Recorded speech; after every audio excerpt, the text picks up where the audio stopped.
Assalamualaikum warahmatullahi wabarakatuh.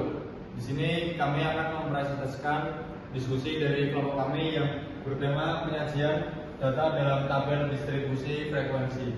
Saya sendiri Arya Sianur Cahya, NPM 23810131. Saya Ahmad Mustafa, NPM 23810114.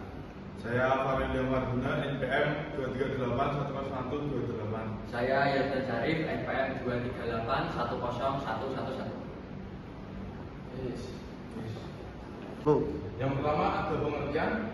Distribusi frekuensi adalah metode untuk menyusun dan merangkum data dalam bentuk tabel atau grafik yang menunjukkan jumlah individu dalam setiap kategori atau interval. Ini bertujuan untuk memudahkan pemahaman data dengan mengelompokkan nilai-nilai dari yang kecil hingga terbesar. Tabel distribusi frekuensi menyajikan data dengan cara: 1. Mengelompokkan data ke dalam interval kelas seperti rentang angka tertentu, misalnya 10 sampai 20, 21 sampai 30, dan seterusnya. Yang kedua ada menghitung jumlah data atau frekuensi yang termasuk dalam setiap interval tersebut. Yang terusnya ada jenis tabel distribusi frekuensi. Yang pertama ada distribusi frekuensi sederhana, menyajikan data tanpa pengelompokan, biasanya untuk data kecil. Yang kedua ada distribusi frekuensi kelompok, data dikelompokkan ke dalam interval tertentu, biasanya digunakan untuk data yang lebih besar. Yang ketiga ada distribusi frekuensi kumulatif, seperti menyajikan jumlah total frekuensi hingga kelas tertentu. Langkah-langkah mengerjakan distribusi frekuensi. Yang pertama ada mengurutkan data, yang kedua ada membuat kategori, yang ketiga ada melakukan penterusan atau tabulasi memasukkan nilai ke dalam interval kelas. Berikut contoh dari soal. Diketahui data soal hasil ujian statistika 100 mahasiswa program studi manajemen adalah sebagai berikut. Ini untuk tabelnya. Next. Untuk tabel yang sudah diurutkan, angka 61 ada 2, 64 ada 1, 65 ada 5, 66 ada 4, 67 ada 1, 68 ada 2, 69 6, 70 ada 6, 71 ada 1, 72 ada 6, 73 ada 4, 75 ada 6, 76 ada 1, 77 ada 4, 78 ada 5, 79 ada 6, 80 ada 2, 81 ada 2, 82 ada 2, 83 ada 3, 84 ada 3, 85 ada 5, 86 ada 3, 87 ada 8, 88 ada 1, 89 ada 4, 90 ada 1, 92 1, 94 ada 2, 98 ada 1, 99 ada 2 mahasiswa. Yang kedua adalah menentukan rank atau jumlah data. Caranya adalah 91 dikurangi 61 sama dengan 33. 91 diperoleh dari data yang paling besar dikurangi 61 yaitu data yang paling kecil. Hasilnya adalah 38. Yang ketiga menentukan jumlah kelas. Cara untuk mencari jumlah kelas adalah 1 ditambah 3,3 log n sama dengan 1 tambah 3,3 log n, n-nya adalah 100. Hasilnya adalah 7,6. 7,6 itu dibulatkan menjadi 7.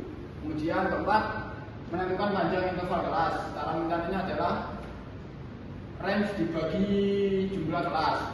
Range-nya tadi diperoleh 38, terus jumlah kelasnya diperoleh 7. Jadi 38 bagi 7 sama dengan 5,42 dibulatkan menjadi 6. Berikut adalah tabel yang kita buat tadi yang sudah diperhitungkan. Yang panjang kelasnya ada 7, terus panjang interval kelasnya ada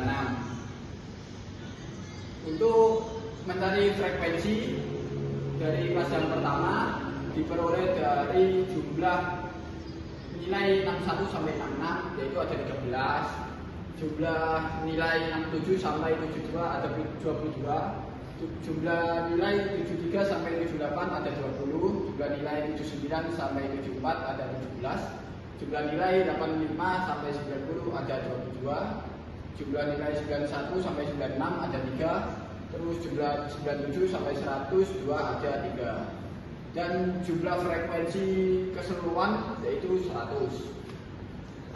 Berikutnya adalah mencari rata-rata nilai per kelas. Menjumlahkan angka yang paling kecil dan yang paling besar lalu dibagi dua. Contohnya 61 ditambah 66 dibagi dua adalah 63,5. Berikut adalah tabel rata-rata nilai per kelas. Seperti yang saya jelaskan di slide sebelumnya, untuk mencari XI adalah dengan cara 61 ditambah 66 dibagi 2 hasilnya 63,5, dan selanjutnya 67 ditambah 72 dibagi 2 adalah 69,5, 73 ditambah 78 dibagi 2 adalah 75,5, 79 ditambah 84 dibagi 2 hasilnya 81,5, 85 ditambah 90 dibagi 2 hasilnya 87,5, 91 ditambah 96 dibagi 2 adalah 93,5, dan yang terakhir 97 ditambah 102 dibagi 2 adalah 99,5. Akhir ada kesimpulan. Secara keseluruhan, tabel distribusi frekuensi adalah alat penting dalam statistika deskriptif yang membantu dalam pengelolaan dan analisis data. Dengan mengikuti langkah-langkah sistematis dan penyusunan tabel ini, pengguna dapat menghasilkan informasi yang lebih terstruktur dan informatif. Penyajian data dalam bentuk ini tidak hanya meningkatkan pemahaman, tetapi juga memberikan dasar yang kuat untuk analisis lebih lanjut. Sekian penjelasan dari kelompok kami. Kurang lebihnya kami meminta maaf. Semoga dari penjelasan kami ini dapat dimengerti, dapat dipahami dengan mudah bagi kalian yang menonton. Terima kasih.